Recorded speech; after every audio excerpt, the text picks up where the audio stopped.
Bonsoir à toutes et à tous, heureux de vous retrouver pour la tranche info en direct sur votre antenne Canal 10 Télévision avec au programme de cette soirée Info 10, le journal local et régional qui sera suivi de Sport 10. Après la coupure pub de 19h, vous retrouverez Séverine Méridan et Richard Etienne pour l'actualité sportive du département. Ce soir, ils parleront notamment du début de la saison de handball, de préparation physique et aussi de triathlon. Ce sera donc après 19h, mais pour l'instant, place au JT.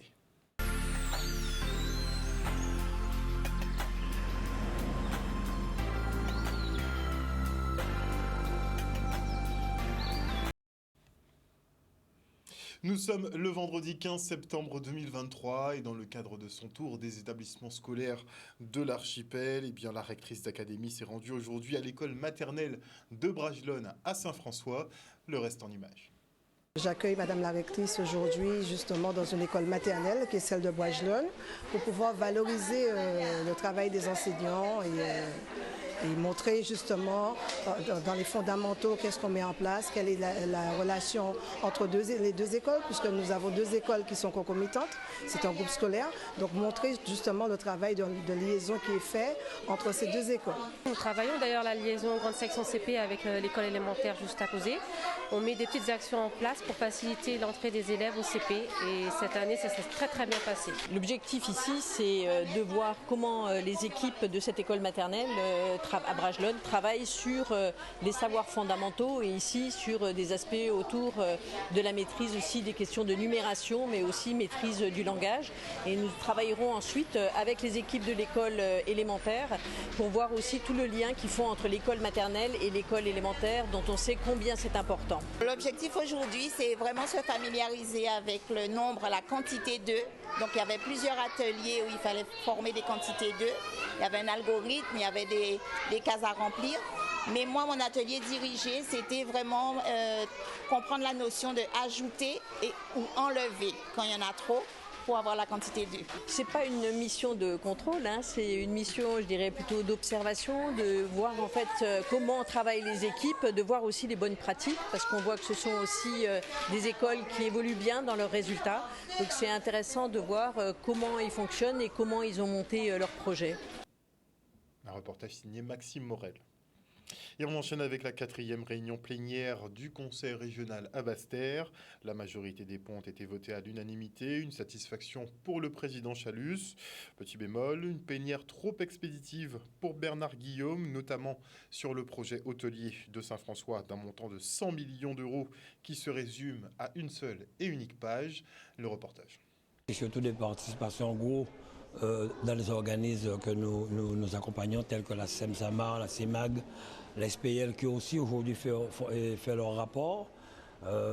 Un réajustement dans les commissions et les organismes extérieurs de manière à pouvoir mieux fonctionner pour que nous ayons des élus plus disponibles.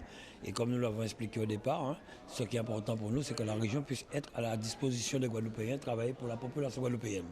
Vous avez vu quand nous sommes entrés, comment le personnel régional nous a fait la surprise en faisant le logo de la région dans les jardins de la région. Donc je tiens à les féliciter, à les remercier. Et avant notre plénière, nous avons aussi tenu à féliciter, encourager notre champion du Tour de la Guadeloupe, l'équipe championne du Tour de la Guyane et aussi notre champion du monde en jeux vidéo qui travaille, qui est un employé de la région. Donc effectivement, c'était une plénière assez simple pour nous, il n'y a pas eu de questions. Les points ont été votés à 98% à l'unanimité. Donc d'ici quelques temps, nous aurons une autre plénière concernant une décision modificative. Une plénière, j'allais dire, un peu vite expédiée. C'est ce que j'ai pu regretter par mes interventions. On manque parfois d'informations et de débats et c'est bien dommage parce qu'il y a des beaux projets qui ont été présentés. Mais voilà, il faut toujours aller chercher, c'est toujours un peu dommage d'aller chercher et extirper l'information. Alors qu'il y a, par exemple, je cite le projet de création de ce complexe hôtelier qui va voir le jour, je l'espère, à Saint-François. On a une page pour un projet qui va avoisiner 100 millions d'euros. Et quand on demande des explications, on a quelques petites explications vaseuses, disant vous allez voir, vous inquiétez pas. Bon, c'est toujours ce qui est un peu déplorable dans ces plénières. Et le manque de transparence nuit à la démocratie et forcément rend suspicieux certaines affaires. reportage d'Olivier Félix. Et la collectivité régionale qui entend porter des réponses aux marins pêcheurs de Guadeloupe. Les professionnels de la mer demandent la mise en place depuis tantôt d'une coopérative pour faciliter les démarches administratives et rendre la pêche plus efficiente.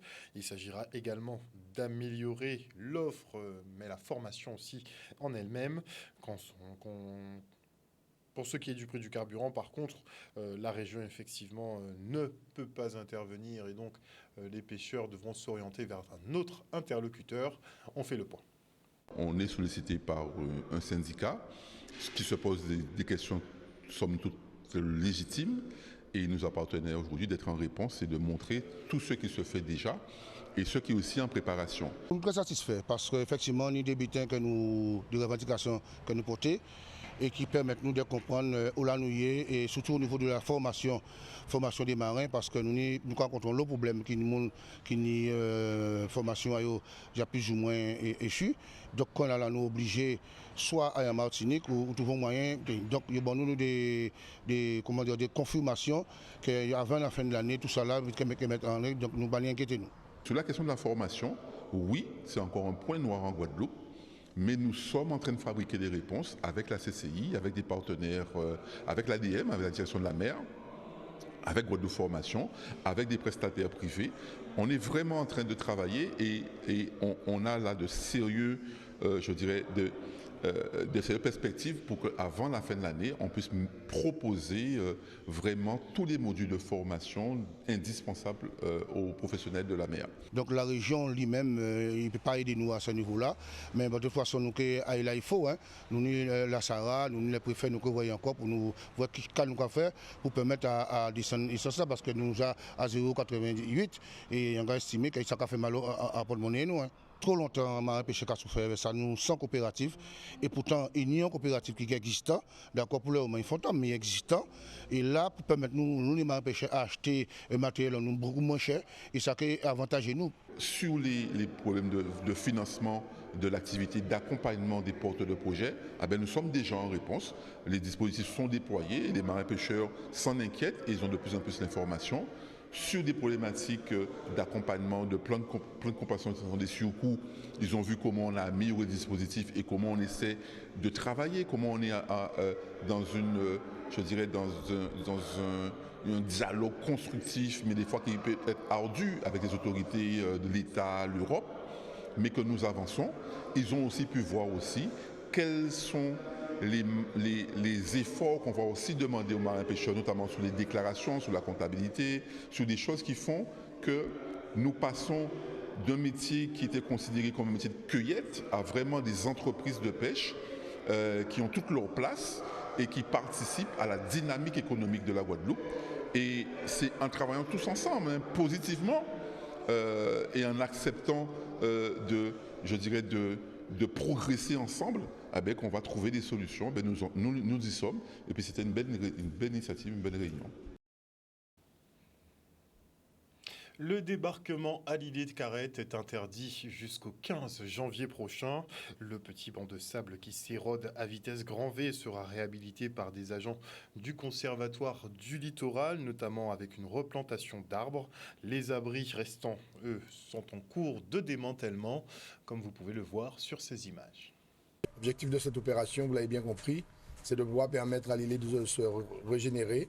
Nous avons prévu des étapes complémentaires qui vont être développées par le parc, notamment en termes d'aménagement et puis en termes de plantation.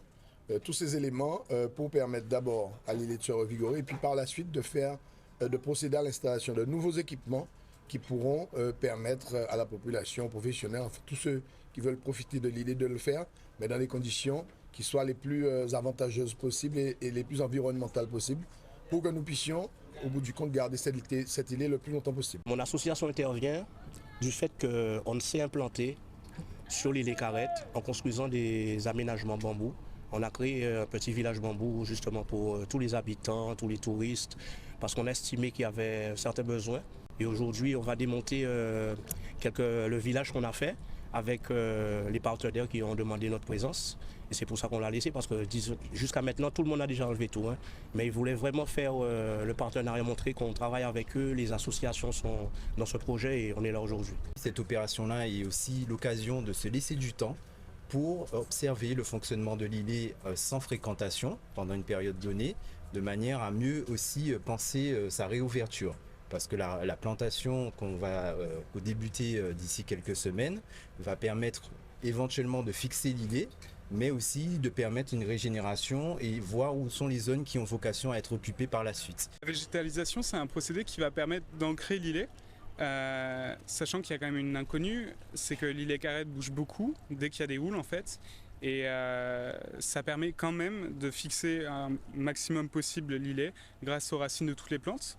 Au-delà de ça, il faut choisir des essences particulières, des essences locales, puisque ces essences, elles vont mieux résister. Et c'est pas seulement un type de végétation qu'on peut aller chercher ailleurs sur l'île, mais bien dans le grand cul-de-sac marin, puisqu'elle va avoir les propriétés de résistance au grand cul-de-sac marin, et donc va pouvoir rester là durablement. On est face à un îlet qui est mouvant, il change à la fois de forme, il change aussi de localisation, puisque en même pas 60 ans, il s'est déplacé de près de 200 mètres, et donc c'est une mobilité qui est très rapide. Donc il faut aussi qu'on tienne compte à la fois des mobilités saisonnières du fait de passage d'éléments climatiques, mais ça veut dire aussi que l'homme n'est pas le seul responsable, mais il a une part à jouer. On vit un moment historique aujourd'hui, un îlet qui va être fermé pour être renaturé, pour être réaménagé. Et donc, si j'avais un message à passer aujourd'hui, c'est celui de demander à la population et aux usagers de bien respecter les règles qui sont édictées dans l'arrêté du maire pour que l'on puisse pouvoir de nouveau profiter, le cas échéant, de l'îlet. Et maintenant, on parle sport et à cet effet, je reçois Véronique Siaras, présidente de l'association des locataires de Loïc Petit. Elle est en compagnie d'Axel Bédé, président de l'association Naturefit. Bonsoir à vous. Bonsoir. Vos deux organisations qui travaillent de concert pour organiser justement les foulées de Run Caps. Alors, comment ça s'est goupillé déjà? Comment cette opération s'est goupillée? Alors, donc, l'association des locataires de Loïc Petit, créée en 2019. D'ailleurs, on lui rend un petit hommage au passage. Voilà. Alors, on a rencontré M. Bédé, puisqu'il est le président de l'association Naturefit. Et à cette occasion, on s'est dit, pourquoi pas créer le sport pour tous. Donc, on a commencé avec les locataires à faire du sport dans les loges dans le quartier. Et à partir de ça, il nous a proposé de participer au relais interentreprises. Donc, nous avons créé ensemble l'équipe Run Caps. D'accord. Donc, nous avons fait 14e au relais interentreprises. Ah, quand même? Oui. C'est honorable. Une vingtaine de personnes. Ah, mais clairement, il y a quand même beaucoup d'équipes participantes. Finir 14e. Grosse préparation pour l'événement? Grosse préparation, oui. Un coaching vraiment corsé. Parce qu'on voit que vous serez... c'est vous qui allez chauffer tout le monde. Exact. Ce dimanche? Ce dimanche 17 septembre pour les foulées de Run Caps. Et donc, normalement, aujourd'hui, nous sommes déjà pratiquement 180 participants. Ah, quand même. Oui, quand même. Pour un premier challenge, c'est déjà beaucoup. Oui. Donc, on attend encore du monde. Les inscriptions ne sont pas closes? Non, les inscriptions seront closes le dimanche matin. D'accord. À compter de 6 heures. Très bien. Comment ça se passe justement pour ces inscriptions? Donc, ce qui se passe, c'est que vous avez la possibilité de vous inscrire ce samedi sur place, à partir de 11h jusqu'à 19h. Qu'est-ce que vous entendez sur place? Donc, sur place, c'est-à-dire que dans le local d'ABD Coaching. ABD Coaching, c'est une entreprise dont je suis aussi le gérant. Donc, qui vous donne situé où exactement? À Cap-Esther-Bello. Où à Cap-Esther? À Cap-Esther-Bello, place de l'église. D'accord. Et à ce niveau-là, les personnes peuvent s'inscrire sur place, peuvent venir mettre tout ce qu'ils ont à mettre en place pour s'inscrire en fait. Alors, on part sur quelle distance? 5 km 04. 5 km? 5 km 04. Abordable pour tout le monde? Abordable pour tout le monde. Donc, il y a les coureurs, il y a les marcheurs. Donc, les coureurs qui sont en compétition et les marcheurs qui peuvent aussi faire de la compétition. Ceux qui veulent marcher super vite, ils peuvent. D'accord? Et sinon, on est orienté aussi vers la marche loisir. Et à la fin, tout le monde sera sans exception récompensé. D'accord. Donc, c'est une compétition Mais l'essentiel, c'est de participer. L'essentiel, c'est déjà de participer. Et bien évidemment, il y a aussi pour les personnes qui courent des prix numéraires. Donc, il va y avoir des prix... C'est quoi le plus gros price money? 250 €. 250 €? Oui. Pour un petit 5 km, ça va tranquille. Ouais, tranquille. Ça va bien. Ça va très bien. C'est bien payé. Exact. Alors, mais il y a quand même 180 participants. Oui, pour le moment, ouais. Combien de lots? Pour le lots? moment, on attend. Donc, pour les prix, que vous dites, donc il y a 10 prix hommes, 10 prix femmes, scratch homme. Il y a aussi des coupes. Il y a aussi des jeux qui sont mis en place. Voilà, nous avons 10 lots à gagner. Donc voilà, avec les commerçants qui ont joué le jeu, les commerçants de Cap-Esther-Bello, donc on les remercie. Très bien, très bien, très bien. Est-ce qu'il y aurait une partie de la course dans la zone de fromager? Oui. Ça va ouvrir bientôt, normalement, si tout se passe bien. Pas dans la zone de fromager, mais en fait, alors, le départ de la course, c'est devant la mairie. On passe devant le collège, on fait l'allée des flamboyants. On passe après à la route au niveau de la route de l'usine. De la route de l'usine. Et ensuite, on va surtout au niveau de Marquisa, en face de les locataires Le Petit. Alors, juste en face de la résidence. Et après, on redescend et on va gagner au niveau de la mairie. Très bien, très bien. Donc les inscriptions sont encore ouvertes. Oui, là, le challenge se déroulera à partir de dimanche matin. Donc il faudra se Exact. lever tôt quand même. Oui, bien sûr. Donc normalement la course démarre à 8h. Et une petite précision, les personnes peuvent aussi s'inscrire en ligne. Très bien. Il y a Est-ce qu'on peut avoir le l'inscription en site? ligne. Oui, tout à fait. Donc, c'est sur le site de Chrono Univers. Donc www.chrono-univers.com. Très bien. Et sinon, pour les inscriptions, on vient effectivement au local ABD Coaching. ABD Coaching, c'est sur la place de l'église. Place de l'église de à Cap-Esther-Bello. Il faut payer? Combien ça coûte pour s'inscrire? Donc, c'est 10 € pour s'inscrire. 10 €, seulement 10 € pour s'inscrire.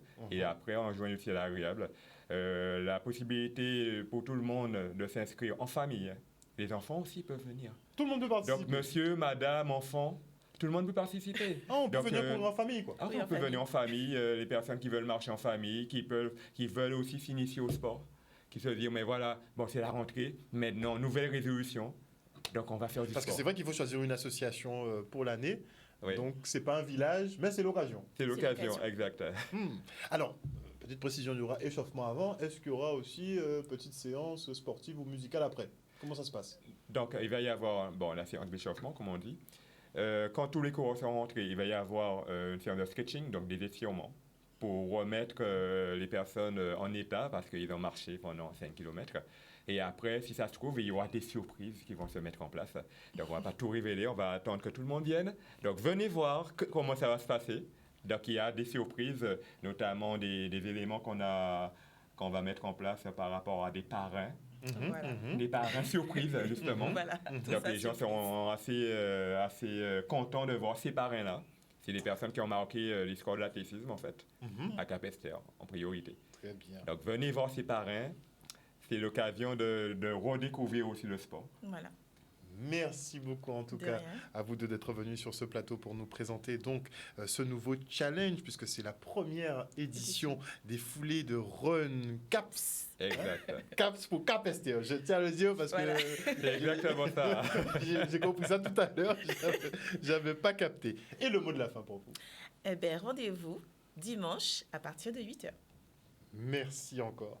Et on parle foot maintenant avec la remise de prix de la coupe de la SEM patrimoniale. Avec la région Guadeloupe et bien sûr le département aussi d'ailleurs qui va honorer les champions, nous avons mis en place ce fonctionnement depuis l'année dernière où à la fin de la saison on organise une soirée des récompenses. C'est le cas ce soir pour les vainqueurs de coupe, pour les demi-finalistes et aussi je dirais que ce soit féminin, que ce soit futsal, que ce soit masculin. Maintenant, il s'agit pour nous de pouvoir conforter cette démarche et quelque chose qui est reconnu, qui est dans une structure stable, doit nous permettre aussi de poursuivre, d'encadrer la jeunesse, qu'ils réussissent de belles choses, mais aussi surtout que leur talent soit reconnu. Et je crois que c'est ce qu'on a vécu là ce soir. Nous avons décidé effectivement de pouvoir les récompenser avec des sommes qui varient, le futsal féminin, futsal homme, la Coupe de la Guadeloupe féminine et la Coupe de la Guadeloupe masculine aussi. Et ça permet quand même au club, avec un montant de 10 000 € quand même pour le vainqueur, d'avoir une manne pour pouvoir entamer la saison. Donc je pense que c'est un très beau geste. Et j'ai surtout voulu fusionner cela en associant la SEM patrimoniale qui est partenaire majeur, nous sommes partenaires majeurs, pour que cette Coupe Guadeloupe soit la Coupe de Guadeloupe, SEM patrimoniale, région Guadeloupe. Donc ça nous permet de récompenser plus de personnes. Nous sommes une entreprise qui souhaitons participer à la société. La société, c'est la jeunesse. En particulier, la société doit reposer sur sa jeunesse. Et lorsque nous avons une entreprise telle que la SEM patrimoniale, qui, je le rappelle, est quand même l'entreprise qui fait en sorte que l'immobilier de toutes les entreprises guadeloupéennes, en particulier les entreprises touristiques, mais pas que les entreprises commerciales ont de l'immobilier pour permettre d'exercer leur activité, créer les emplois, générer des emplois, je pense que nous sommes bien à notre place parce que ces jeunes-là, aujourd'hui, peuvent profiter de ce que nous pouvons faire. Nous sommes vraiment aujourd'hui fiers de ce que nous faisons pour le sport et surtout dans toutes les disciplines parce qu'il y a aussi des terrains de tennis qui sont rénovés, le gymnase à Rudy Gobert, 2,6 millions de la région au Gosier. Donc oui, la région fait un gros travail avec la commission sport de Camille Elisabeth et nous sommes vraiment très fiers aujourd'hui. Voilà, chers téléspectateurs, nous sommes arrivés au terme de ce journal. Merci pour votre fidélité à ce programme. N'oubliez pas que sur Canal 10 Télévision, vous faites l'information que nous diffusons. Le JT revient lundi à 18h30. Un bon week-end à vous. Prenez soin de vous et de vos proches. Bisous tout le monde.